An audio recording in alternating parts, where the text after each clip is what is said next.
Welcome to Film Strip. These podcasts are spoiler-filled as we discuss the plots, characters, and themes of the films in review. All content used or discussed in these podcast episodes is the property of the respective owners and used under the Fair Use Act, Section 504(c)(2), Title 17. Welcome to Double O Film Strip, where I, your co-host Jay, along with a guest, explore a single entry from each of the eras of James Bond. And today, we're here to talk about On Her Majesty's Secret Service, featuring George Lazenby as James Bond 007. And to talk with me about that today, Andy, the action movie guy Gorham from the Imperial Scum podcast. You also remember him from our incredibly memorable Rambo episode. Andy, welcome back to Film Strip, and specifically to Double O Film Strip. Hey, Jay, thank you for having me, and I'm extremely excited to talk 007. I don't get a chance to with a lot of my friends, so I'm looking forward to this a lot. Yeah, I was really thrilled when you said yes to this. It's because it's a unique way to do this film series. You know, we don't want to do all of the Bond movies, and we've done a couple through the years in Film Strip. And I thought this would be a fun way to do this: is just take a single entry and then talk about that era. And then, as you know, and people who listen to this series know, we'll bring all of y'all back on a Film Strip Sessions. Is a show we hadn't had in a while, but it's just our general topic show where we'll have a round table on James Bond, and really looking forward to that as we get through it. But first off, tell folks about you and Imperial Scum podcast and all the cool stuff you got going on. Oh man, okay. We just celebrated our 1 year anniversary, which for us is huge. Given how busy everybody's schedules are, we'd love to put out more episodes, but we're averaging one a month. I know it's not a whole lot compared to some people, like you guys put out so many, but that's what works for us for now. So we're doing that. It was a great 1 year celebration of all things Scum. And I think coming up, I think I can spoil it. Because Chris already posted it. We're going to be talking about the Ewok movie, Caravan of Courage. So I'm excited. Mark and I really strong-armed Chris into doing this one. And he was like, okay, fine. that sounds like conversations that happen behind the scenes at Film Strip often. So yeah, between Ron, Lindsay, and I, so through the time. But no, hey, congratulations on 1 year. I know what that's like. Everybody here at Film Strip knows what it's like to put out a podcast that's a labor of love, and we've gone through different rhythms of that ourselves through the years. You got to do what works, but definitely check that out. It's all linked to the show description, and we'll talk about it more here as we get to the end. But Andy, we're going to do the single entry of George Lazenby's, the unique Bond, and that he got one shot at this, and part of that was him and part of that was the producers, and we'll talk about that as we go. But what's your background with Bond in general first? What's your first watch, and who do you consider to be your James Bond? Oh, okay. All right, let's see. I'm trying to think of the first Bond. I want to say the first one was probably The Man with the Golden Gun, or something, in that time frame, because my dad introduced me to Bond. I know I'm sure like a lot of people. And it was TBS back growing up would do 30 days of 007 right around like Thanksgiving time. And I loved it because every day I could count on watching a different one at night. But the one I can distinctly remember seeing first is The Man with the Golden Gun. And I was just like, who is this guy? What is this? This is all over the place. This is zany. This is fun. And then you kind of go back and find, Connery, and, oh, this is not how this has always been. Things of that nature. So that's like joining Star Wars at I don't know, Last Jedi or something. Or Attack of the Clones, maybe. You're like, who are these people? Exactly. Yeah. So let's see. Oh man, my Bond. Oh my gosh. I love them all for different reasons. And I've said it before and I will stick by it. I don't think there's a quote unquote bad Bond movie. There's definitely on the spectrum of Bond, of course, but I lean towards Daniel Craig just because it's current, and he had, like, in my opinion, the most, a run you could actually chart an actual character development and grow through. But other than that, oh man, it's so hard because I like things about each of them. But I think you got to go Connery, because he was the first one of the, kind of set the whole template for it. But I do love Roger Moore's campiness and how much he just leans into it and is unapologetic from the start. And it's just like, this is what this era is going to be. Yeah, I think you've hit the nail on the head. Is that each of these are a little bit different. It's a different take, and sometimes it's reflecting what's going on in the world and change of times, and sometimes it's just a mood that they're in, that Eon is Yeah. in, and they're just going to put you through it, whether you want to or not sometimes. Yep. And that can be fun too. I'm one of those people that I celebrate all of it in some way or another, even its zaniness. Bond and the Halloween series are pretty much the only two movie series that I will find something good to say about all of them. So, like, to everybody listening out in podcast land, if you need somebody to come defend Halloween 5 or 6, well, if you want 5, call Phil Walsh from Phil Loves Movies. But if you need somebody to defend 6, I'm your guy. All right, I will do that, or the Rob Zombie ones even. But yeah, but Bond's the same way for me. Like, there's things about some of them that I'm like, and there's some of them that I really really like, and they all have a little bit of different thing, but this one is one of those that it's so neat because it's one of the first things that I can remember that, like, movie onlinedom did the revisit treatment Yeah. too. Mhm. Because growing up, everybody said the same thing, like, oh yeah, this one sucks, like, this is This not is any a goof. good. This is a It's a joke. Connery Yeah. movie without Connery in it, and it very much is. We'll talk about that. But they got this model, he know what he was doing. But Telly Savalas is kind of fun, and Diane Mhm. Riggs good, and so I remember watching it as a kid, in those 30-day things, those marathons, and not really getting most of it, and just being like, it's fun, and didn't think anything about it. And it was years and years later that I went back to it and watched it and tried to take it in for what it was. And that's when I realized, I was like, oh, this is actually a Connery movie. He just wasn't going to do it. And Yeah. he had told him he wasn't going to do it, which is why it's so bold that they kept going down that road instead of figuring out, no, we just need to reboot the character every time we get a new actor. But what's your background with this one, with the On Her Majesty's Secret Service? Much like you, as a kid, watched it and I was like, this is weird. It's the only one where there's just one Bond, and he's kind of, you come from Connery and Moore, and you got two opposing opposites, and then you got this kind of just very down the middle performance from, like you said, a model turned actor, so as a kid, again, it was easy to make fun of it and be like, oh yeah, Lazenby only did one, and we'd always like make jokes about what Bond you'd be, and everybody would try to not pick Lazenby. But then, like you, I watched it a little bit, I want to say my late 20s, or mid to late 20s, and I sat down and really watched it as I was watching these, the Bond movies in order, and I was just like, oh dang, this is really good. Like, there's a lot of elements that really stand up even to today's filmmaking. Some things don't stand up so well, but that's also a Bond movie, so you're gonna get that. But yeah, so it's really done a complete 180, and it's one of probably my top 5 Bond movies easily. It's one that I can go back to a lot more, and I watch it more and more often than I used to ever. So It's neat that you say that. I'll kind of keep my rating, a secret for a little mhm. bit, but it's one that, how they got here was Connery told him, after you only live twice, I'm retiring from this. I want to do other things. I've done this. I'm, getting close to 40. It's just kind of ridiculous anymore. And, he was ready to do other stuff. And gosh knows he went on and had, decades more of career, and gave us some incredible performances along the way. But as we know, it wouldn't be his last time as Bond. There's 2 more turns at that. And before everybody asks, by the way, we are not doing Never Say Never Again as part of this series. That might be a film strip episode in the future, but it is not a 00 film strip episode, because that doesn't count. It's not Eon. It's the same reason we're Yep. not doing that Casino Royale, TV thing with Woody Allen and all that stuff.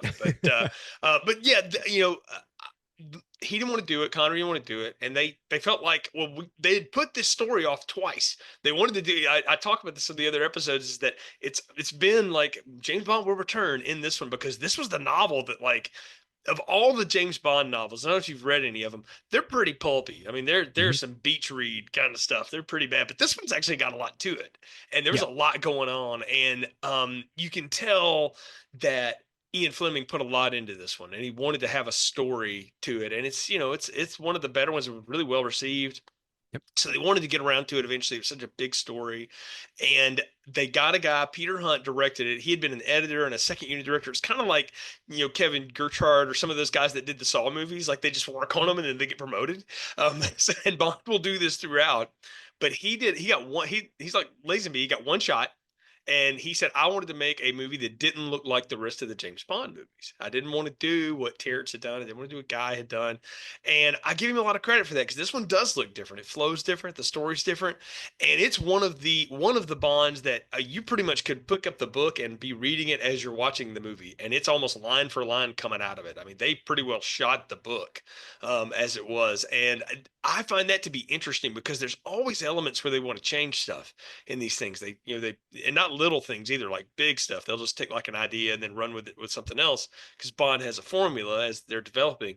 And I just always found this one needed to be and I think it's why it stands out is not only the singular performances, but it's a story that's unique in the Bond era. In that it's a different kind of enemy and maybe villain plot that what he's taken on. It's a little more akin to what Goldfinger does than like something like Thunderball or Dr. No. From Russia with Love, but it's got a lot of From Russia with Love in it. And a lot of that, we want to have a character thing and less on the goofy and more on the straight stuff. And I don't know, I find that to be really interesting. It's just a background of it. And how they got to this. And then, you can get, if you ever read the casting stuff, you can figure that out. We're not going to get into that here. We've already said he was a model. They thought he looked great. And he looks great with his shirt wet. So yeah, let's go with that. And so, I mean, there's worse ways to cast people. David Boreanaz got cast walking his dog down a sidewalk because he had a good glare. And they're like, that looks like a vampire. Sure. Yeah. And he's had 40 years of career out of that. So good for him. Mm-hmm. Yes, totally. And Lazenby can throw a pretty good screen punch. There's that whole story when he was, being screen tested that he punched the stuntman in the face and like two of them, and they were like, "All right, that's our guy." I'm like, yeah, okay. yeah, because Connery was known to hit people too, so as it were. But the idea of we want people to know this is the same character, and we'll talk about how they unveil that as we get into this, Andy. But I think it's neat that they're like, we've got to find somebody that's Connery, but not Connery. So we don't need another Scott. We don't need somebody that necessarily looks, but he's built a lot like Connery. He's a big dude. He's broad. All the Bonds range from 5'9", 10-ish to 6'2", and things like that. And he's on the taller end. Yeah. And he's such a big, he looks like Connery. If you didn't have his face, you'd think it was Connery. Yeah, his Bond silhouette is what you think of when you think of Bond. You're like, yeah, he almost looks like he's 6'4" or 6'5" compared to a lot of the other actors. He does tower over a lot of people. Mm-hmm. And then you're right, when he either has his shirt off or his shirt's wet, I'm like, man, I wish I looked like that. Right.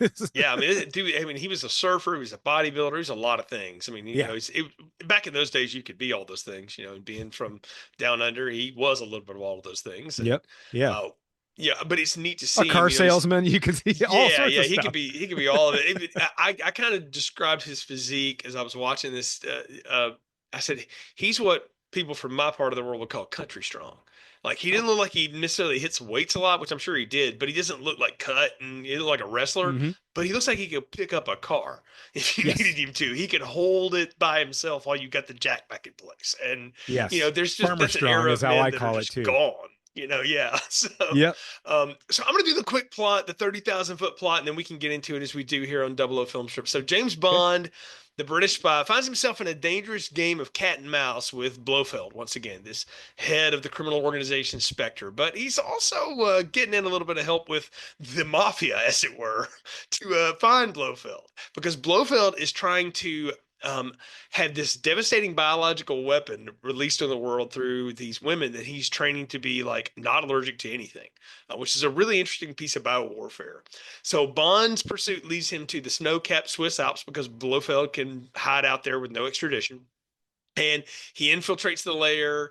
He's disguised as a fellow patient and a doctor doing research. And amidst all of that stuff, he uncovers the truth behind that scheme, while he's also trying to court and romance the daughter of the criminal underground that's helping him along the way, Contessa Teresa de Vincenzo, or as we know her, Tracy. And she becomes an unlikely ally. She's actually pretty good in a fight herself. And in a big climactic showdown, Bond finally confronts Blofeld and his henchmen. He's able to thwart the plan. They blow up the big base. There's a chase with a bobsled and all this stuff. And, Blofeld gets taken out, or so we think. And then Bond leaves MI6. He tries to resign before they give him time off to think about it, and he's done because he's found the love of his life. He and Tracy get married, and as they're driving away, Blofeld and his hench person come by, do a drive-by shooting, and Tracy is killed in that. And it's a real downer ending. And Bond movies do not end on downers, but this one does. So at least up to this point. So that's our plot. Let's get into the thing. Let's talk about that setup in the cold open, because you called it out. You called it the Bond silhouette. That's how we're introduced to Lazenby. There's this woman on the beach basically trying to drown herself, and he goes out there to save her. And we don't see him in good light until he comes up out of that water with that wet shirt. Yeah, it's still a really weird opening, because you're like, because you can tell it was filmed out of sequence, and this was supposed to be later on in the movie, but it's like, it's got enough intrigue, and it's got enough set up to, and then you're like, who's this? And then you get Bond having his fight on the beach, and we meet kind of our two main characters, and stuff like that. But yeah, I mean, just to see him kind of just sitting there, and I like how they're like casually getting around it. They show the car, they show him lighting his iconic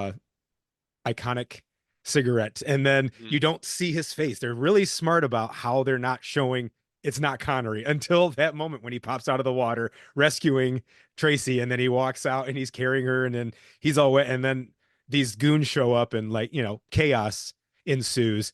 And one of my main problems with this scene, it's minor gripe, but there's a little too much under cranking of the camera. I was like, we really didn't need it, because it looked good, and that drop kick in the water as the action guy is drop kicks are one of the best ways to take out somebody, and here it is in this thing, and it's all sped up, and I'm like, dang, it kind of adds just a little cartoony look to a really good fight scene that was going on. So I agree. I think that's because that's, like you'd mentioned before, this was a scene that was later in the movie. They were going to do the open like they did with Dr. No, straight into the credits. Yeah. And we weren't going to do this, but they, breathing back, said, no, we've got to introduce him. So they had to go pick up shots of, Lazenby pulling up, doing the cigarette, all that stuff. And then they had already had that fight sequence, which was part of Bond. I mean, Hunt would know that as the editor, that's in the second unit guy. Yeah. He would know how to do that. And it was just part of the era. But I do think it's neat that they decide, like, all right, we want to hide this a little bit, because, to modern audiences, that sounds insane. There was no internet. There was no YouTube. There was no reaction to the trailer. There was no trailer unless you saw it in a theater. And the TV ones didn't really tell you. It was just, it's James Bond. That's what they sold, was Bond, Bond, Bond. Because if you notice those last couple of Connery movies, it was Sean Connery as James Bond in. And that's what he had negotiated. And then they got to the point where, like, hey, we can't pay that anymore. We're not going to do that. So the next one, we're not even going to tell you. We just got to come and see who the new Bond is. And, it's a bold way to do it. And then they go straight into that opening title sequence. And Andy, it's wild. Like when I talked about before, like they want you to think this is the same character. I feel like Connery and Craig are the only two that got the through lines that really, did try to connect a lot of their stories. And all the flashback scenes, and it's mostly of the women and the villains that James Bond has faced. You got the Dr. No, you got the Goldfinger, you got From Russia with Love, you got a little Thunderball, and you get a little bit of You Only Live Twice, enough to show you who Blofeld was. And I don't know, they really, really want you to think it's the same character. Oh, totally. Yeah. I mean, we'll get to a few points later where they're hitting you over the head with how much this is the same character. But I went through a phase where I was a little down on the opening credits because it did feel too heavy-handed, and also there's not what I at the time when I considered a memorable Bond song. But man, when you listen to the On Her Majesty's Secret Service like score and theme, I'm like, damn, what I wouldn't give to just walk through life with this playing every time I walked into a room or something happened when I was driving somewhere. It's really good. Like it grows on you over time.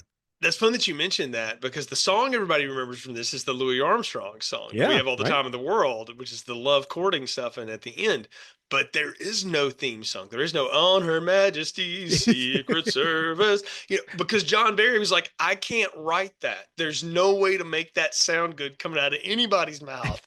Let me just do an instrumental. If the idea is we're introducing this person, let's Mhm. just do instruments. Yep. And it was a bold choice, but I'm with you. I like it. I think it's a great piece of music, and it Yeah. doesn't need lyrics. It gets the point across with the visuals and the emotion of the music. It's really, really strong.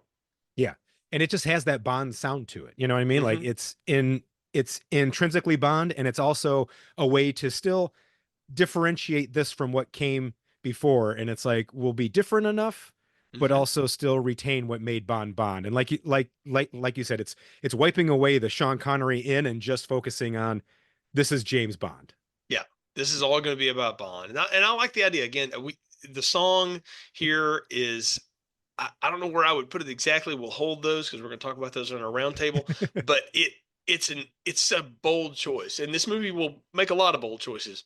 Yep. And the book had him too. I mean, again, I have to give Fleming a lot of credit here, and Richard Maibaum did an incredible job adapting this as a screenwriter. I mean, he's just a Hollywood legend, and Mhm. worked for years in overseas and in America doing things, but they basically took the book and just shot it and made that. And so I give Fleming a lot of credit for writing a book that was shootable.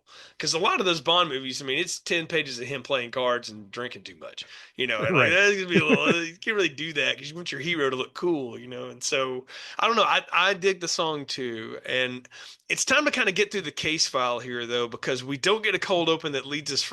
I mean, it's part of the story, but it's not part of any other adventure. The Mhm. Connery movies, we were picking up on him doing something after doing something else, and that was Right. either part of the plot or it wasn't, and most of the time it wasn't. And so it's neat to go into this here where we have to learn this the same time James Bond does. He's fallen in love with this woman. He's done with this because he's trying to kill Blofeld. That's his main thing. And M pulls him back and says, "Nah, not a priority anymore." And he's like, "All right, I'm done." And he's ready to go. And I'd forgotten that about this movie. I was like, "Oh, that's kind of wild that James Bond tries to quit and Money Pity sort of screws him on it." It's like, I request time off, Yeah. to do 2 this. weeks.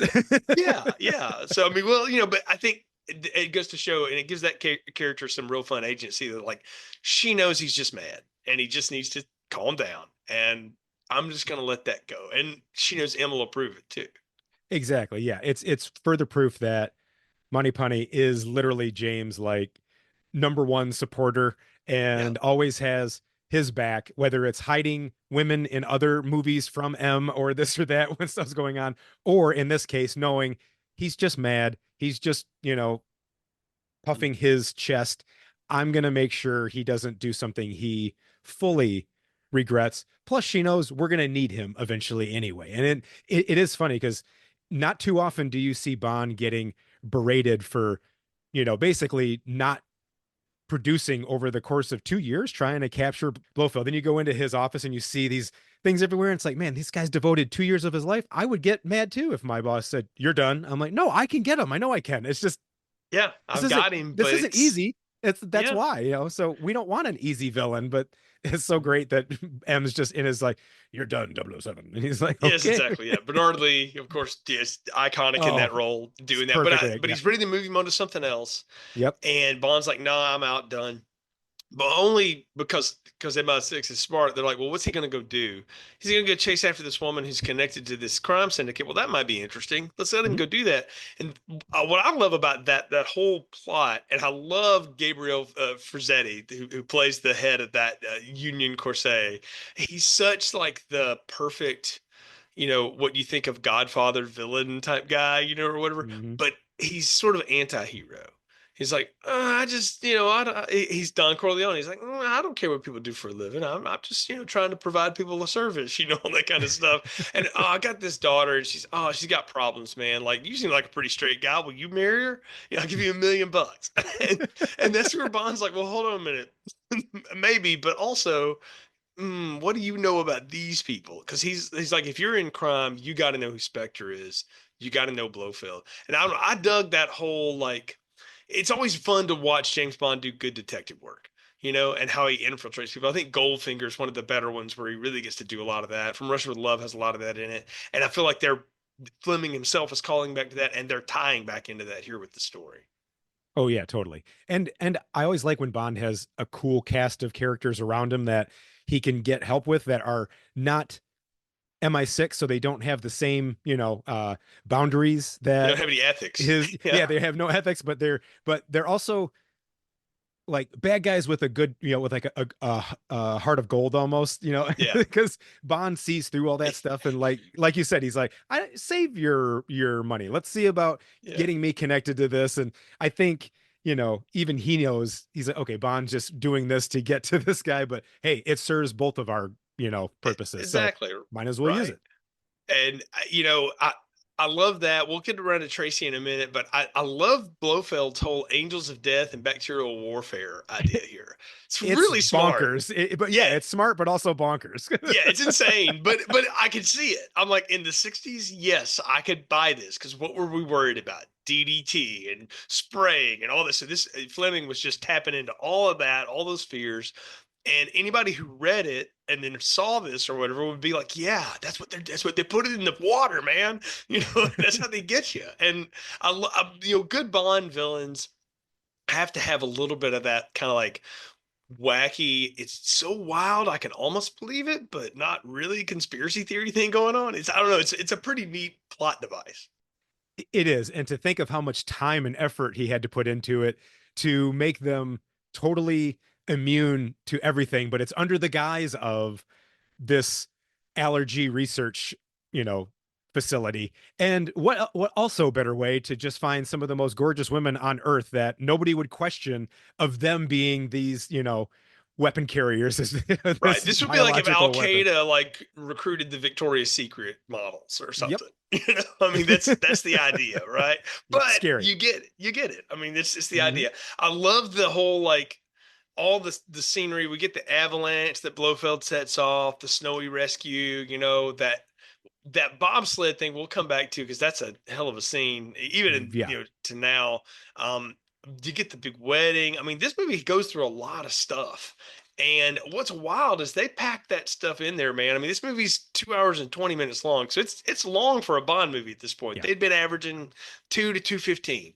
I think even Goldfinger was like right under 2, so Yeah. it slides in. So they give you a lot in this one, but I think it's part of just being an adult and being able to appreciate some of this stuff. I don't mind the longer setup to it, because I feel like instead of slinging me from here to here to here to here, we're really in 2 places. We're in Portugal and we're in Switzerland the whole time, with the one shot in an office, which is supposed to be London. Nobody cares, and because we always got to go back to the office for 5 minutes. Right. Yep. And I don't know. I liked all of that. I like how that plays through, and the fact that it's revenge, but he can sell it as, oh, I'm also stopping this thing. But it's really about Bond's revenge. Yeah. Yep. And I'm a sucker for Bond skiing and Bond in snow. So we've got those 2 things in spades. There's multiple scenes of that. And you're right. Just the cinematography of everything. It just, while it still has that Bond feel, you're right. It's totally different from what came before. And it's hard to really explain. It's got that perfect 1969 feel that only could have been made at that time. Yeah, Michael Reed, the cinematographer, British cinematographer, made stuff all the way from the 50s through the 80s. So real pro, somebody that Hunt worked with and did a great job. And again, the scenery lends itself to it. It's beautiful to get to. It's time to talk about our Bond girl, because we really only have the one this time. Tracy, Diana Rigg. Now, modern audiences will know her as the queen of Game of Thrones, who whacked Joffrey, and like smiled. Thank you. About it. Yes, right. We owe you a debt, Queen that we can never fully repay. But I know Diana Rigg though from the great Muppet Caper. The best Muppet movie is Lady Holiday. Yeah, you're right. She is the fashion designer in that, and the put upon sister of Charles Grodin. Now, the fact that Charles Grodin doesn't even bother with an accent in that movie, don't ask. It's a great Muppet Caper. Stay tuned on Film Show. We'll eventually get to it, because I love that movie. But I grew up watching that around the same time I probably would have seen this. Yep. And it took me years to put the 2 together. They're the same person. And you talk about just a powerhouse of a performance.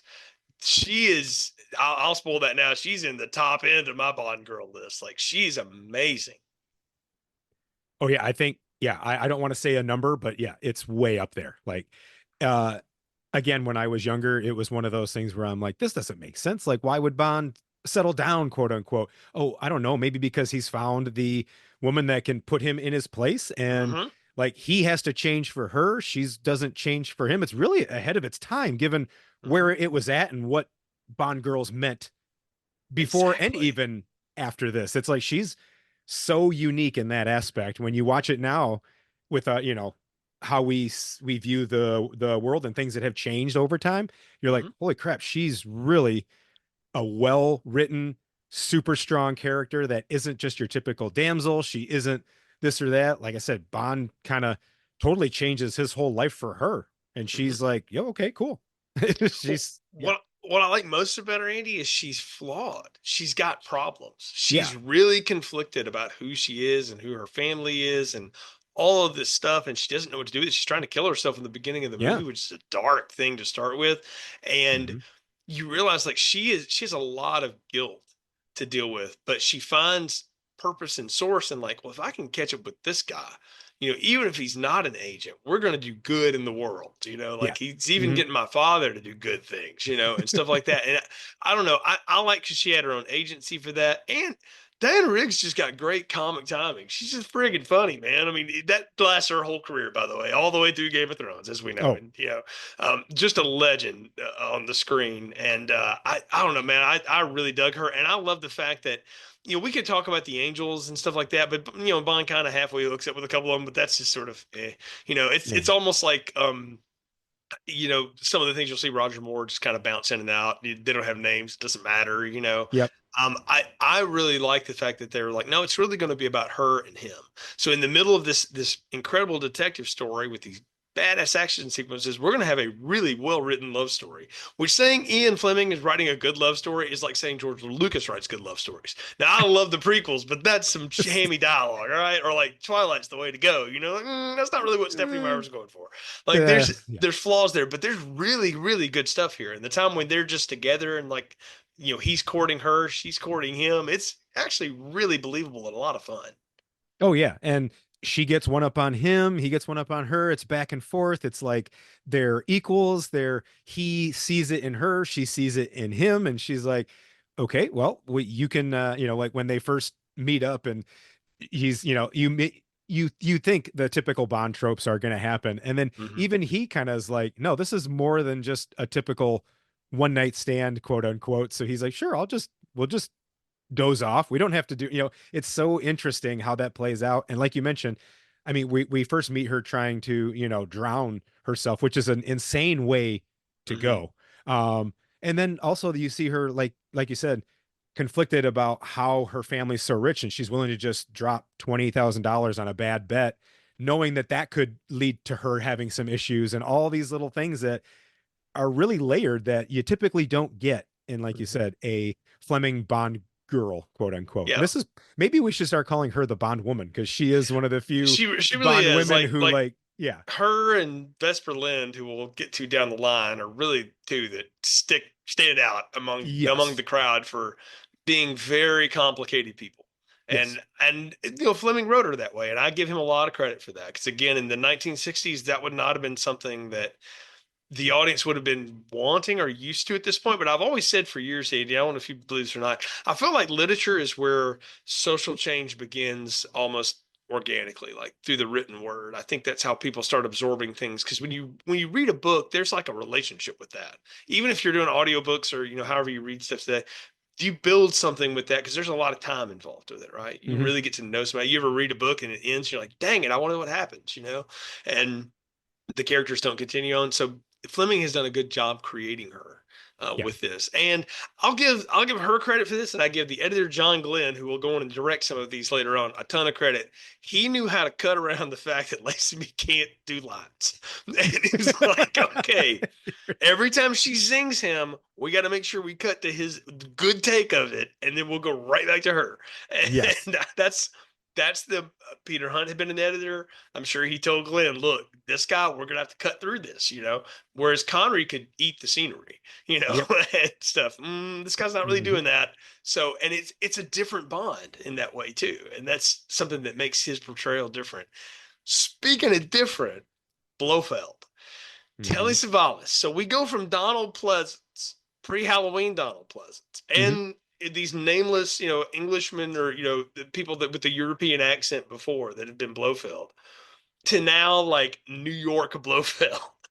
That was a whiplash. Like, I'm like, now continuity wise, this book happens before You Only Live Twice. Uh-huh. So that's why that, when Blofeld acts like he didn't know him, they were supposed to explain that with like, oh, he got plastic surgery, but they just didn't bother to do that because they felt like they'd called out, the difference enough at that point. Mm-hmm. It's a little jarring to go that different between the two Blofelds. I don't know. What'd you make of Telly Savalas as Blofeld? I'm a big Donald Pleasance Blofeld fan, but there's also equally stuff I like about Telly Savalos's portrayal in this one. The way he holds a cigarette might be the most interesting character thing Mm-hmm. I've ever seen in my life.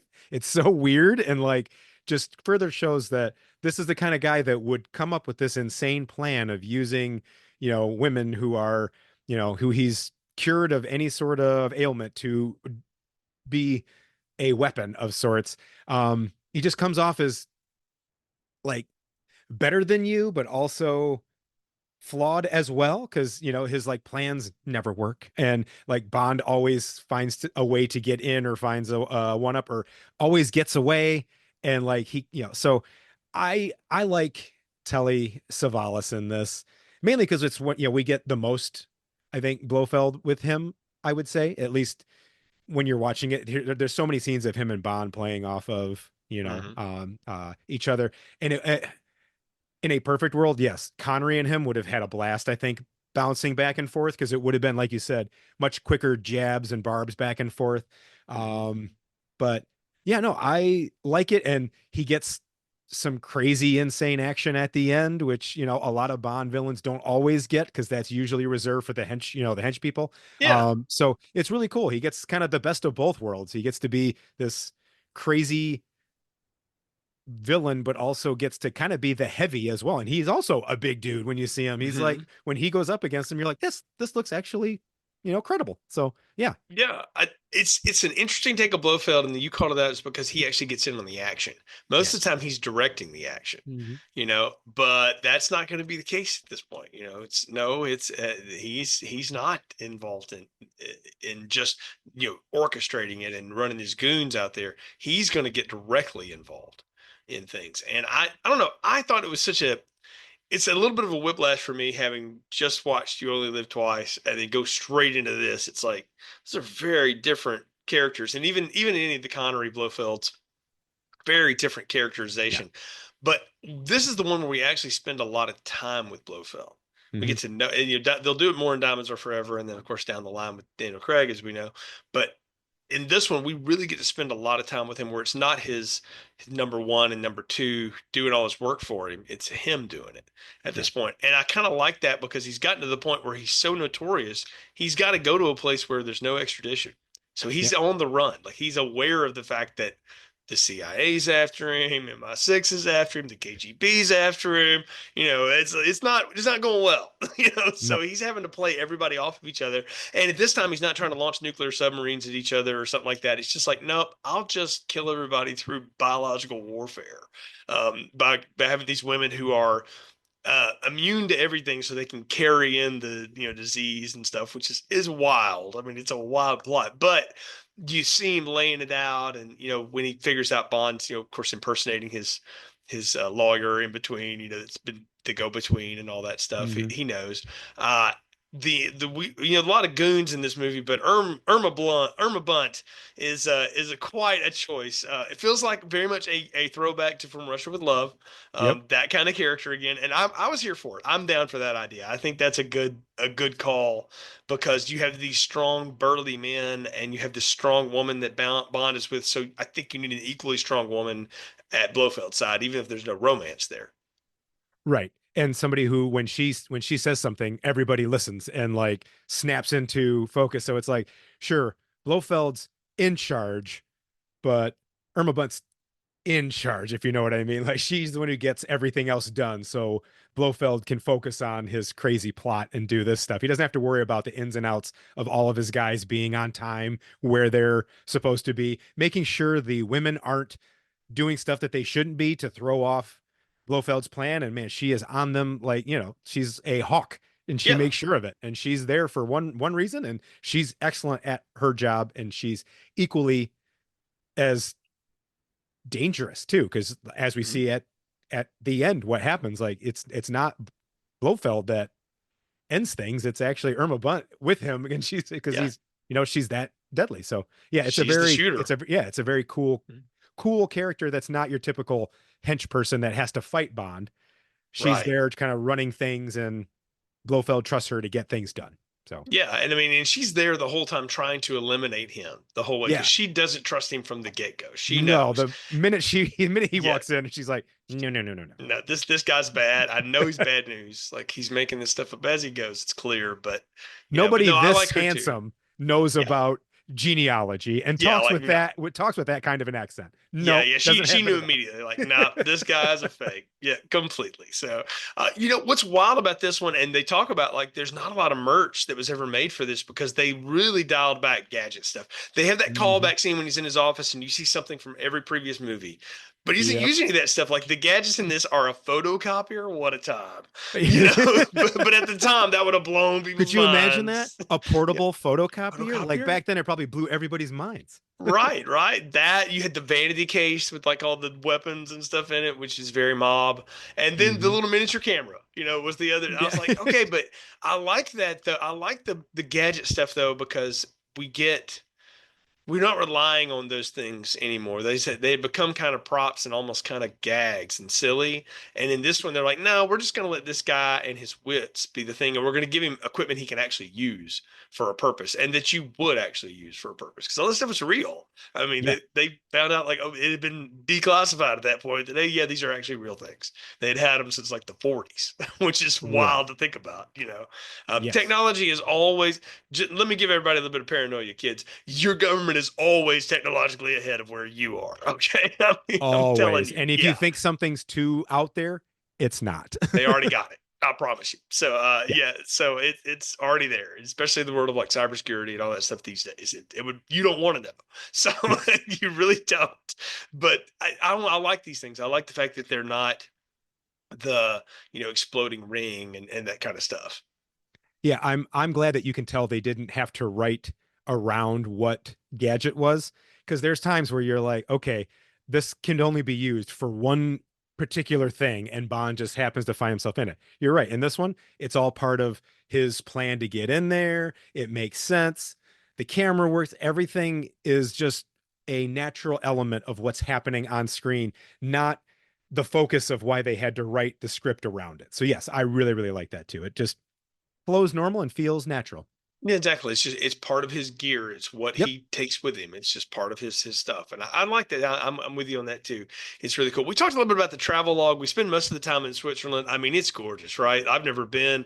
I've seen enough of it on television through the years. I'll never probably go, but it looks awesome, and they shoot the heck out of it. And it's, shooting snow is really hard to do, from what I understand, because if you've ever been out in a lot of snow and stuff, and where you live, you get a lot more of it than I do, Andy. The sun coming off of that stuff is bright. I mean, it's super bright, and you're trying to shoot around that can really screw your camera up. So that takes a lot of work. Yes, it does. Plus, they, back when they were filming, they had to shoot day for night. So, you had already brighter, than what they would like. And so you have the sun bouncing down. You have to try to eliminate that. And you are right. There are times when you'll be driving, and if the sun hits that snow just right, you better hope nobody's in front of you, because you can't see a thing, and it's a real pain.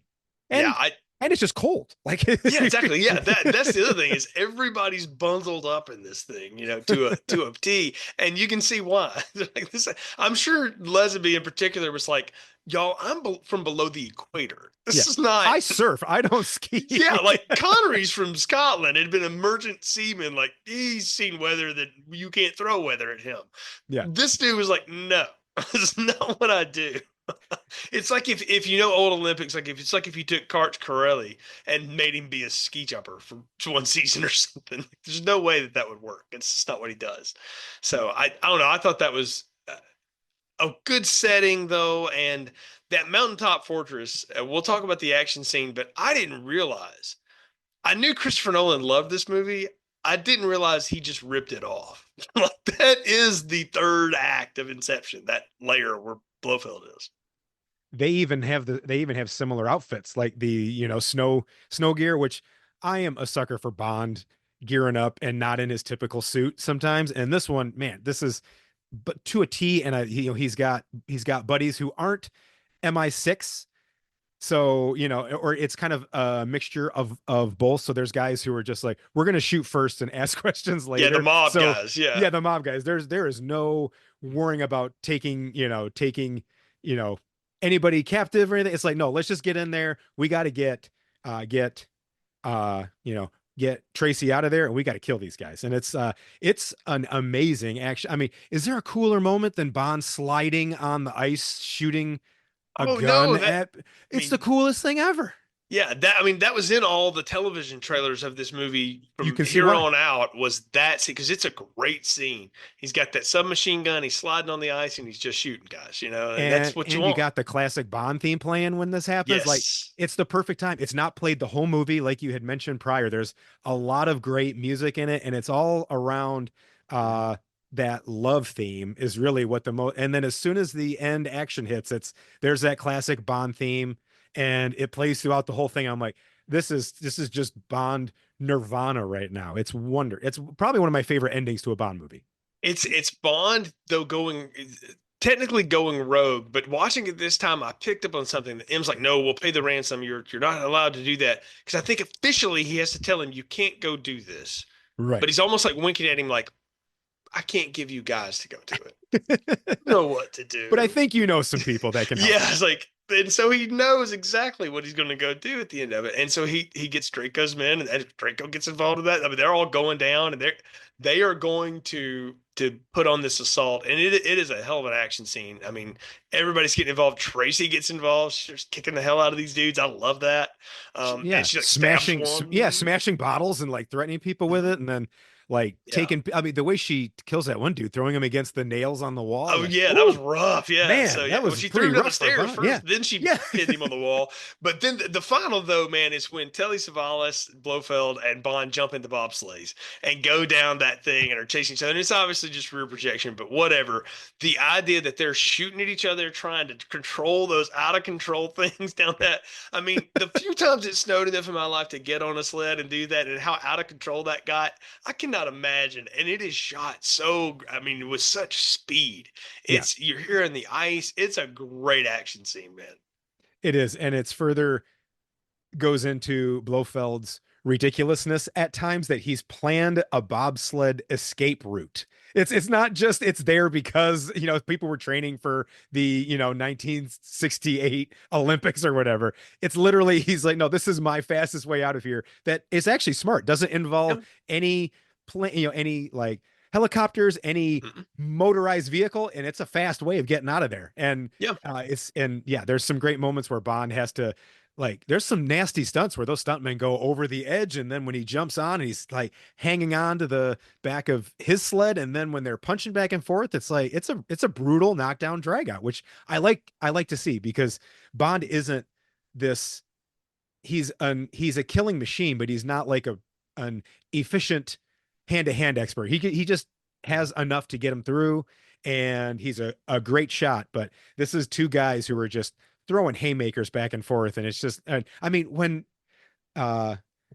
Blofeld pushes his helmet against the snow wall, I totally forgot about that, and I'm watching, I was like, ow, that's right. great. Yeah, so he good. throws a hand grenade at his sled. He gets thrown off of it, and he just cuts him off in the next pass. I was like, man, this is some Wile E. Coyote stuff going on in this movie. It was wild, but I'd forgotten how long that scene goes on, but it doesn't go on too long. And that's a real deft piece of editing to know, hey, no, we're gonna give you just enough of this to make it. And with the way he finally takes out Blofeld, because they set it up, you see that branch coming, you're like, oh yeah, here it comes. Yeah. And he just hangs him on it. It was like, and his feet just dangle back and forth. You're like, that's a rough shot. You're like, what a way to go, man. But I mean, and there's no, I mean, they overdubbed that bad line, like, well, he got off earlier, so whatever it is, it's Or a yeah, he bad. got branched up or something. I was like, Yeah, what is yeah, that? Like, it's no, it would have played terrible. better without any quip, but it's okay. We know what they were But that's trying to what they do. do. I mean, that's a screenplay thing. That's definitely not a Fleming thing. But Yes. it's there, but it's great. That great action. And we think we're done. And we, usually that's it. Is Bond goes grabs the girl, and he's betting her as they come to pick him up, for the next mission. But no, we get a full wedding, we get the full thing, all this stuff, and they're going to drive away together. And just as they, they're getting off together, here comes Blofeld and Bunt and the drive by. And Oh, what's devastating about it is he doesn't know at first. yeah. He's like, "It's Blofeld, let's go." And he says something to her, and then he realizes he's been shot right in the forehead. Yeah. And oh man, what a Oh, terrible, terrible thing.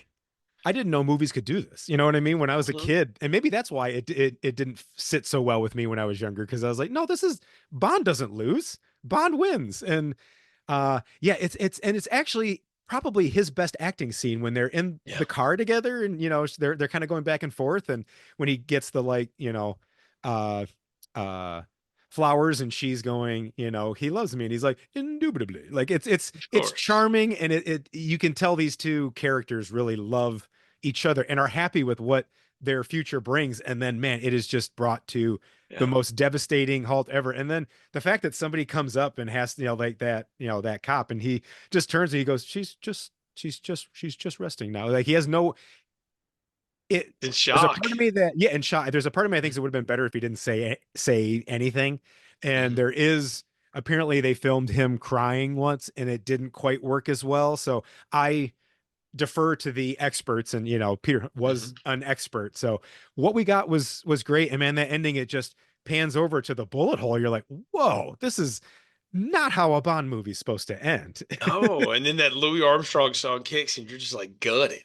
Yeah. It's like, wow, that's. I mean, they'll go back to that a couple of more times in the series, but not often. And again, audiences did not go for it. They did not like it when it came out. I Mm, mean, it made money, but it made half of what the last one made. And they cut right. the production budget down a lot because they're not paying Congress so much money anymore and all that. And they really had the one, place to do it in.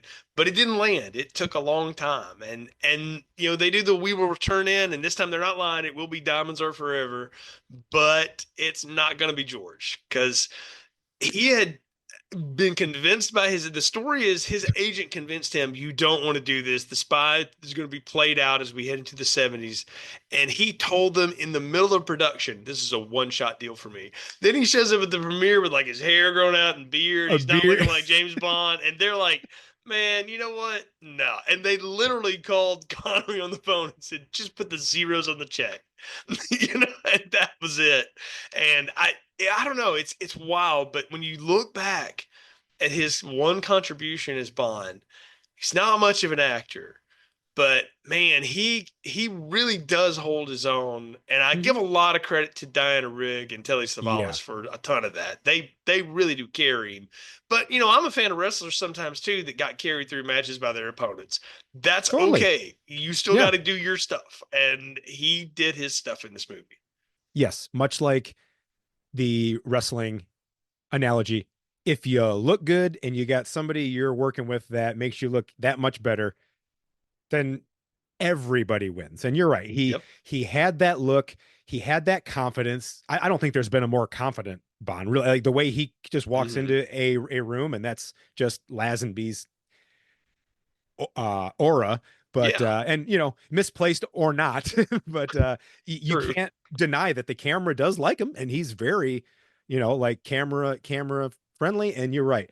The more I watch it, the more I'm impressed by like Diana Rigg and how much she's doing that goes unnoticed for years. Nobody ever talked about how she carried the movie and carried the scenes that he's in, and basically brought him up to a level that he wouldn't have been in if it was just some other nameless actress that wasn't very good. Hmm. So yeah, she has so much to do with this movie being as good as it is for me. And for his Bond, like you mentioned, he only did one. It's not like they added a whole lot, but the Tracy element did carry over for many, Hmm. many years. Even, Pierce's Bond visited the Hmm. grave at least. So that element was always there, and there was always, oh, well, that's why Bond doesn't get quote unquote attached, because what happened before when he did, she was taken from him. He doesn't want to experience that again. So Yeah, exactly. And yeah. I'll give Lazenby this is he got handed maybe the most personal story that Bond had gotten, and he did pretty good with it. Yeah. In spite of the challenges he had, I can't help but wonder in the back of my head how Connery would have played it. Right. Yeah, and just especially knowing his latter career and seeing him do a lot of drama and things like that, it's like it would have been a different take. It really Hmm. would. But I don't know. There's just something about this that it's the distinction of he's the only time he ever did it, so it's all we have to compare it against is itself. But he got a great story. I mean, it's talk about being handed a golden story. I mean, he really did, and I think he made the most out of it. And it's Hmm. if anything, this movie leaves you wanting to talk about it. Yeah. And sometimes Bond movies they're just kind of there, and you just walk away. They're cotton candy, and you're like, okay, that's done. And then the best ones though make you go like, oh man, what would I do? How would that work? And you want to go back to it. And this is one that I tell people all the time. Uh, we you need to go back to it if you haven't in a while and really give it a shot. I think it holds up incredibly well for all the things we've called out, and because it's just such a unique performance and a unique story. Oh yeah, totally. It's like you said, it's the most personal Bond. We get some of the best like Bond tropes in this one.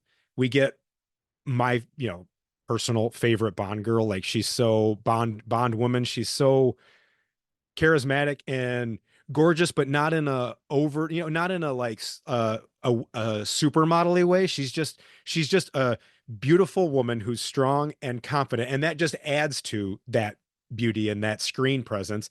And you got, Telly hamming it up, talking about chickens, when you first, that's some of the most insane It's dialogue you hear nuts, man. ever. Yeah. Like, chickens, when you got here, you couldn't even look at them. And I'm like, and he pulls that off like it's, Shakespeare. So there's a lot of great elements in it, mixed with one of the best third acts of a Bond movie, and one of the most downer endings. It's such a, like you said, it's a very unique Bond. I get a lot of guff from my friends saying this because I'm a big Timothy Dalton fan. I think he really got shortchanged as well.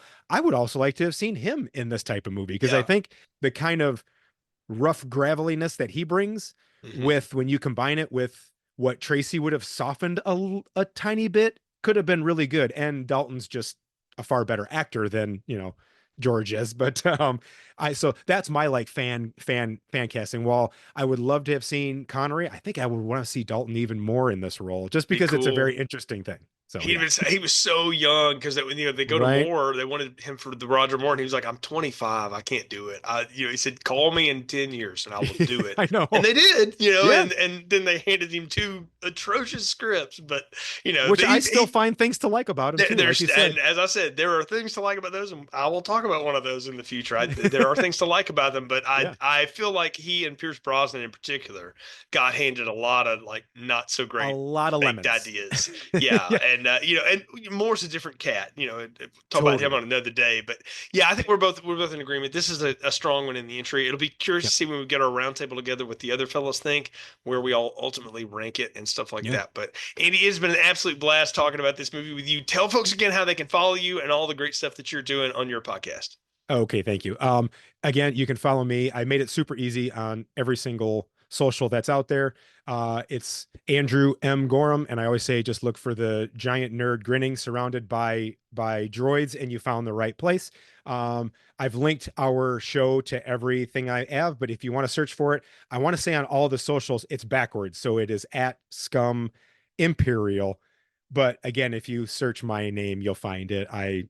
And we would love for people to in turn check that out. It's super fun. Myself, Chris, and our friend Mark, we all, Chris did this show with Mark years ago, and it just kind of, COVID hit and Chris had to work more. So it just kind of fizzled. And then he wanted to in turn bring it back and asked me if I would join. And I said yes. And he said, Mark wants to come back. I was like, dude, it was your guys' show. I'm just the one crashing.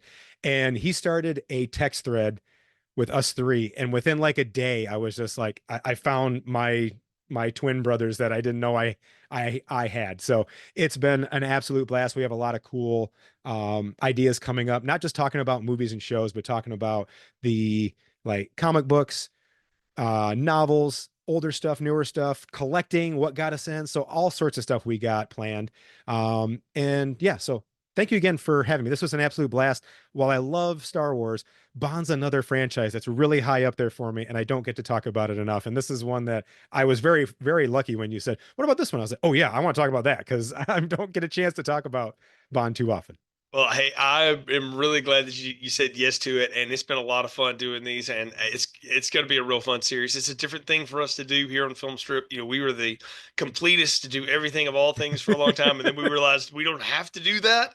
Right. But I was like, how do you cherry pick Bond? Like, you got to do a little bit here and there, and this has been in the back of my head for years to do, and I just could never convince any of the other co-hosts to go for the full ride. And I said, well, I've made enough pod friends now. I can sucker some other people into this. Yeah. And so, you know, but no, I really appreciate it, Andy. And I'll echo what you said. Y'all show is incredible. It's a lot of fun. And thank you. Wherever you are in the Star Wars fandom and universe, there's an entry point for you with Imperial Scum. So, and that's a unique thing to say. So bravo to you guys for making it to this point and continuing to do good work. And I enjoyed listening and encourage others to. All of that'll be linked in the show description. So go and check it out as well. Folks, of course, you can follow Film Strip everywhere on the socials. We're at Film Strip Pod. We're on the remnants of Twitter, X. We're on Instagram. We now have a Blue Sky. You can try that. We have this podcast on everywhere where you can find podcasts, Apple, Spotify. You can now find it on YouTube as well. We finally got them all loaded up there. So you can find our whole catalog, all 400 plus episodes at this point out there. And I promise you, there's something for you out there. We've been doing this show for 14 years. So there's the joke amongst us is, do any of us remember what we've done, and asking each other in the text thread, have we ever done this? You know, and then having to go and scroll like, I don't know, did we do that one? I think we did. But, you know, having to go back and look, it's a lot of fun, but we appreciate all the support. If you can, leave us a positive review, share the show on your socials. It helps other people find it. And hey, let us know what your favorite moments of the Bond movies we're talking about are. So great way to follow us all there at the same place. We appreciate the support. So until next time, this has been 00 Film Strip.